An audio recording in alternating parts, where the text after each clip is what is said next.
this church is having a variety of people come and share with us, people from outside of our immediate community.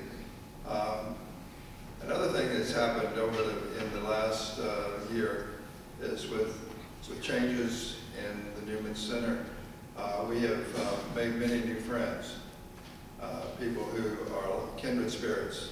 And also we have looked at these new friends too, sometimes because they bring to us challenges and opportunities to learn and grow perspective. And some of you have said you really enjoy having outside speakers. Don't know what you're saying about Adam and I,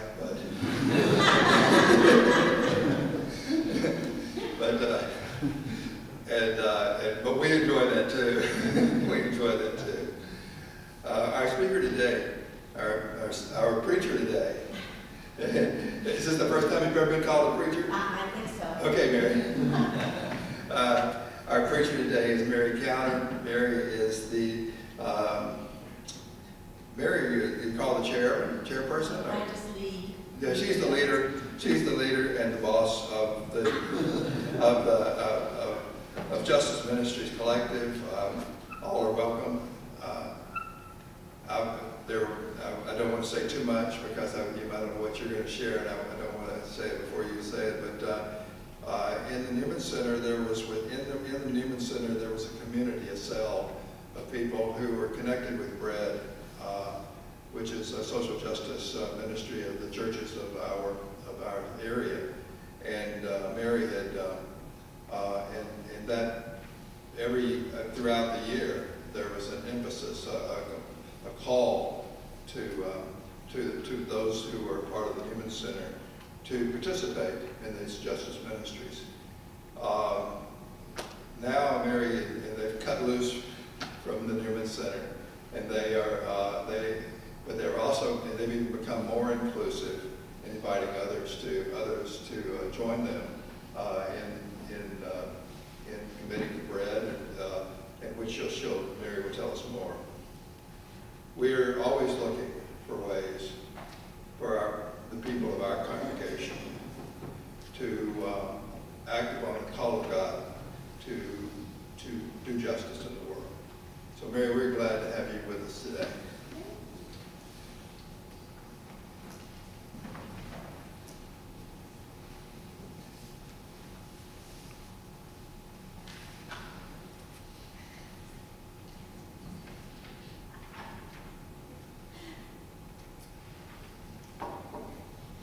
Okay, I think you can hear me. It's on, right? Good. Okay, super. Because I'm awfully short, but at any rate, you can just barely see my head. Let's just begin with just a little prayer. In these days of Lenten journey, we have seen and we have heard the call to sow justice in the lives of those we serve. We call on the spirit of justice and pray for righteousness' sake. We will sing for the freedom of all the oppressed. We will loosen the bonds of distress. Amen.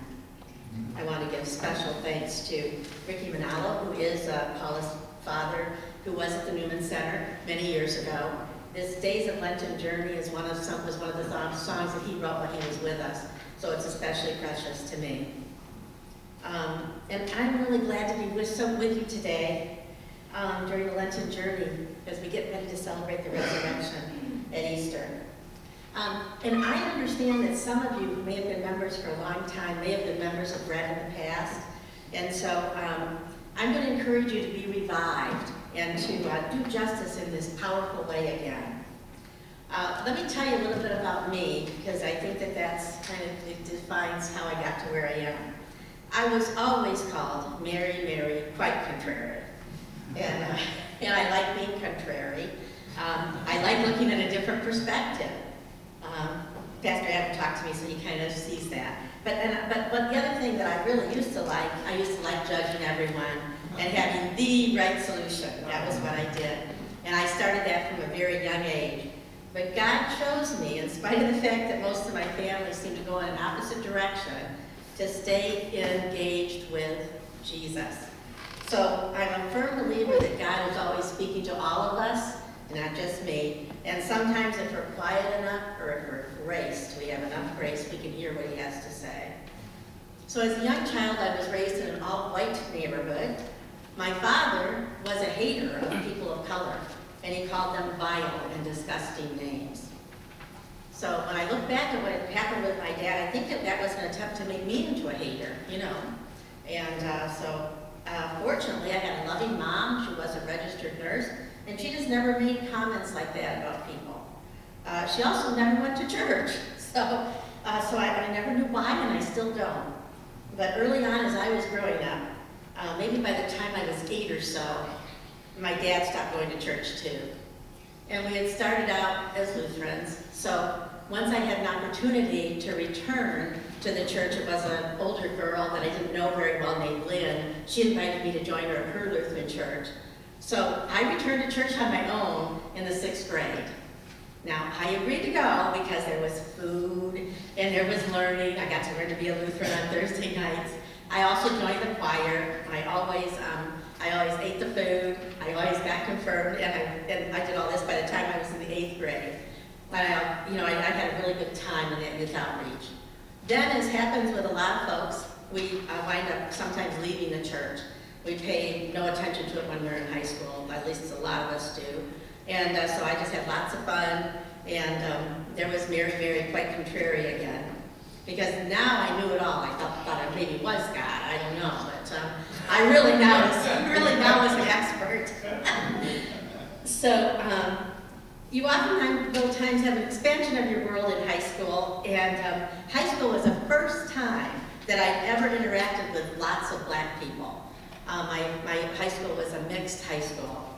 And the only other black person I'd had interaction with was a beloved housekeeper named Dorothy. I did not have any other black people around, 0. So during high school, though, I began to notice how unjust it was to be judged based on the color of your skin. This was the civil rights movement was in full swing at that point. We're seeing it on TV.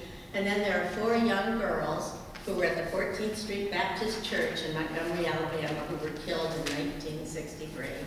They were about the same age as me. It to this day hurts my heart to think of those girls. So after that brief time away from church, I did return to the Lutheran church at 18 years old because my son was born in 1969. And of course, I wanted him to be baptized and to be able to attend Sunday school because, as you can see, I had always gotten a great deal of spiritual feeding from that, so I wanted it for him too. And of course, I got to go back to the choir because I sang in all the choirs in all the churches I was in. So as we fast forward now to my opportunity to be a Catholic at the Newman Center at The Ohio State University, what I loved about the Ohio State Newman Center was actually the diversity, because now I'm into diversity big time. So at that time, I became a Catholic in 1996 or so. Newman Center was just full of people from every country. In fact, when I was talking to Ken today, it turned out that you had some of that influx here at this church too. So by 2007, we had our Newman community joined Bread.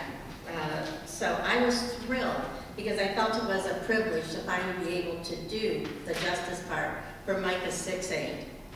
The reading is so simple, and yet I think about it almost all the time, so I'm going to say it to remind us. What God requires.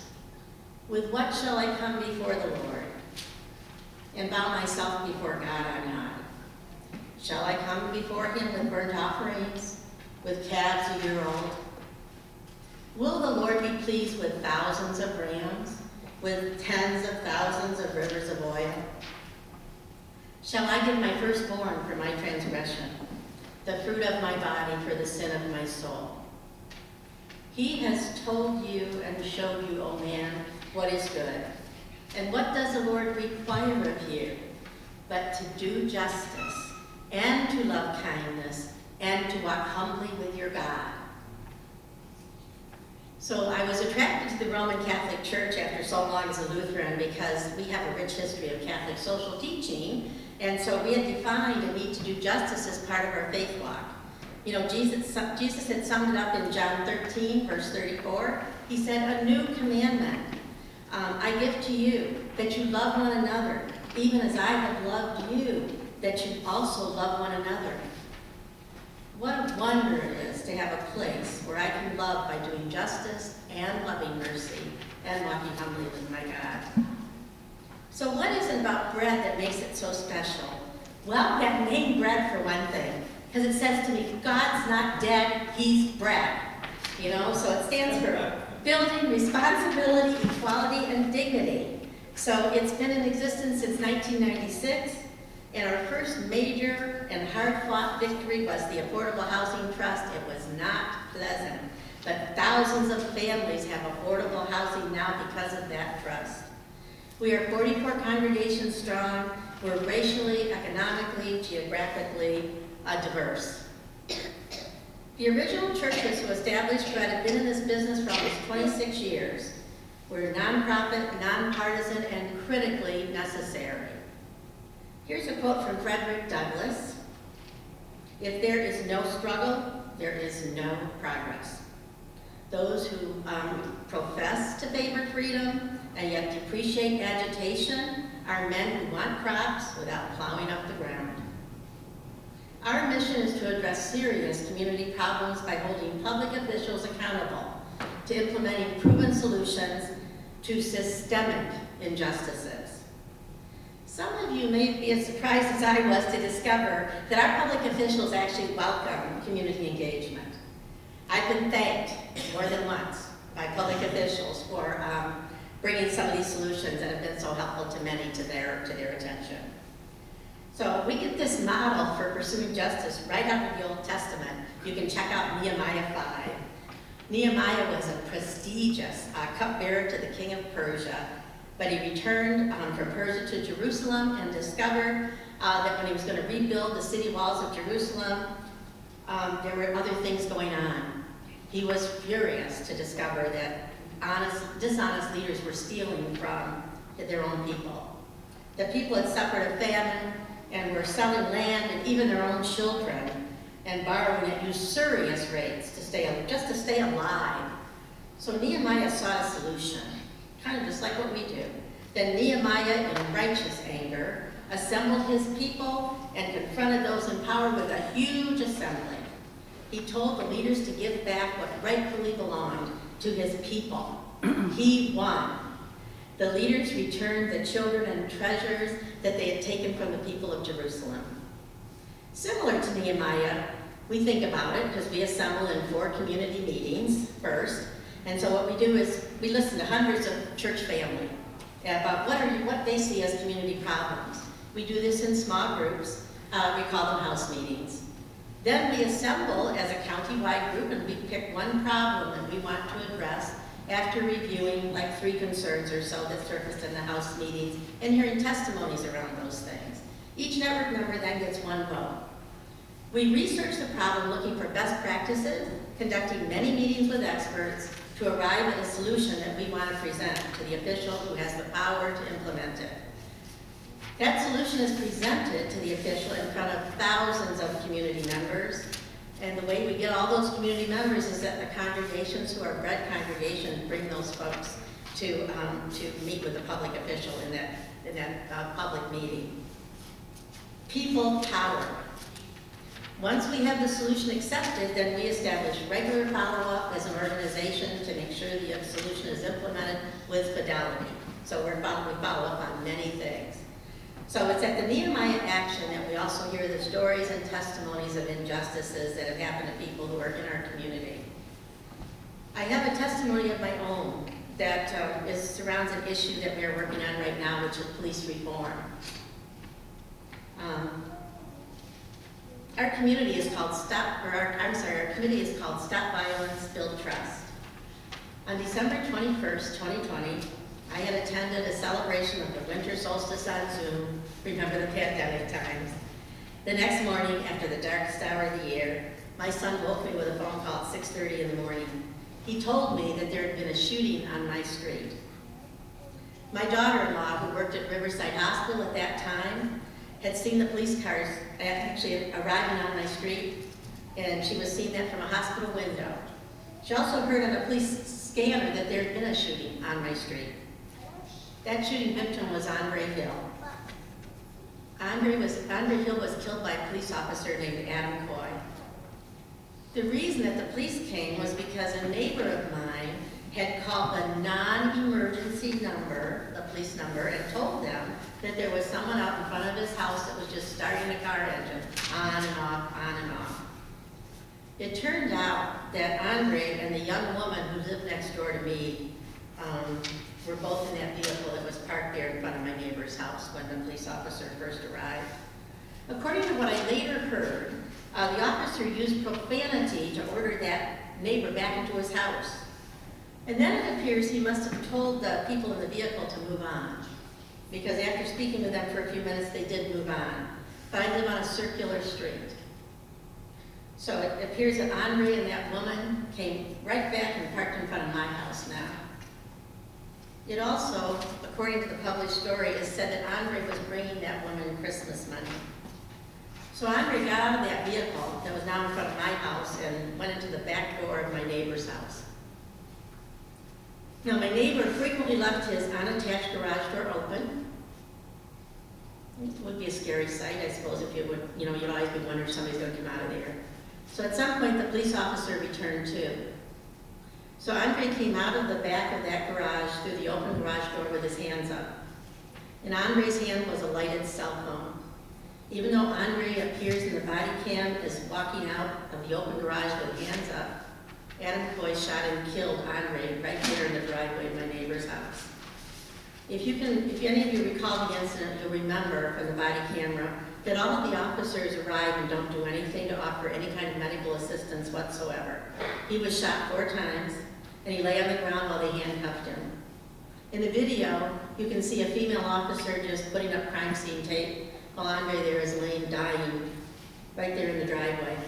I live a mile from Riverside Hospital.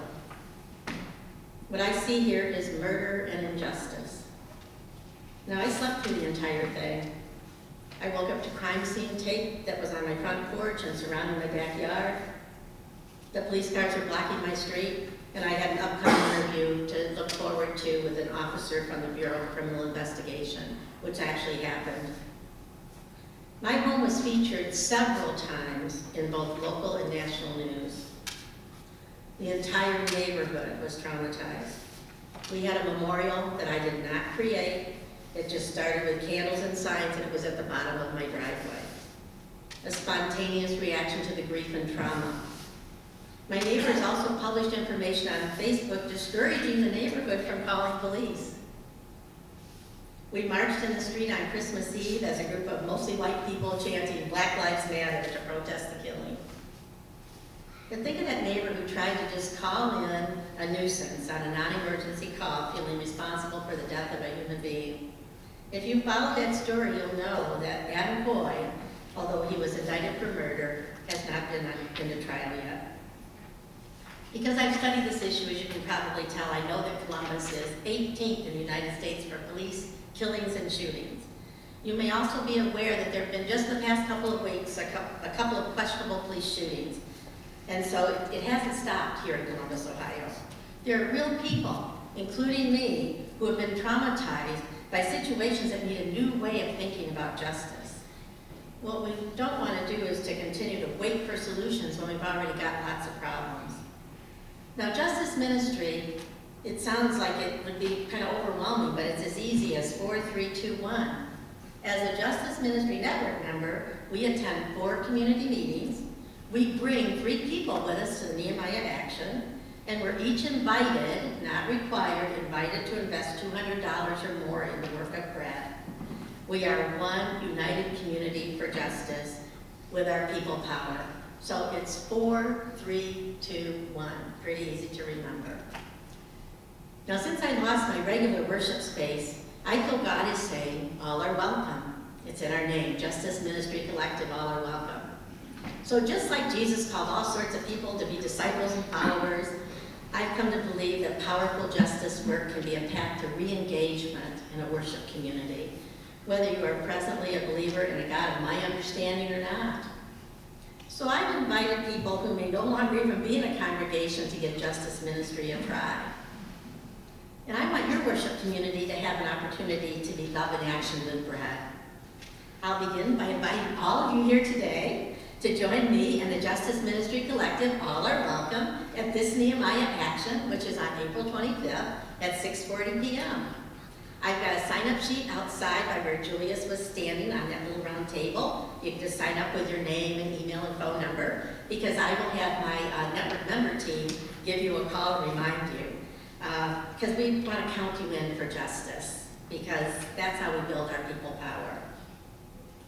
So I just thought of an example, because you have families, some of you have families, and you're down to just one kid, and he's just joined the network this year. So at any rate, but as I was talking with Pastor Adams shared with me he has 3 kids. So just think, if all of his kids join him, he's got his 4 people showing up for justice.